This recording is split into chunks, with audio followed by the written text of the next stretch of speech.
শহীদ রাষ্ট্রপতি জিয়াউর রহমানের রাজনৈতিক সময়কাল আয়ু হলো মাত্র 3.5 বছর।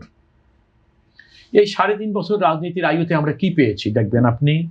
আপনাদের মনে আছে আমি রাজনীতির এদেশের বাঙালি বিশ্বব্যাপী বাঙালি কে কোন অবস্থানে আছেন এটা একটা জরিপ বিবিসি বাংলা করেছিল, আপনাদের মনে আছে নিশ্চয়ই, সাইড ভাই মনে থাকার কথা।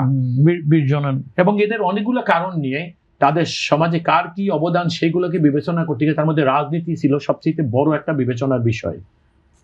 তো আপনি সেইখানে দেখেন শহীদ রাষ্ট্রপতি জিয়াউর রহমানের 3.5 বছর রাজনীতির কালে বিবিসি সেই নিরপেক্ষ একটা জরিপে শহীদ রাষ্ট্রপতি জিয়াউর রহমান উল্লেখযোগ্য একজন, অর্থাৎ বাঙালি জাতির মধ্যে সেই সুভাষচন্দ্র রায় থেকে শুরু করে বিধান রায় থেকে শুরু করে আপনি দেখবেন সেখানে 20 জনের মধ্যে শহীদ রাষ্ট্রপতির অবস্থান খুব উল্লেখযোগ্য জায়গায়। বিবিসি সেটাকে নিরপেক্ষ অ্যাসেসমেন্টে অর্থাৎ এক জরিপের মাধ্যমে সেটা জাতির কাছে প্রকাশ করেছিলেন।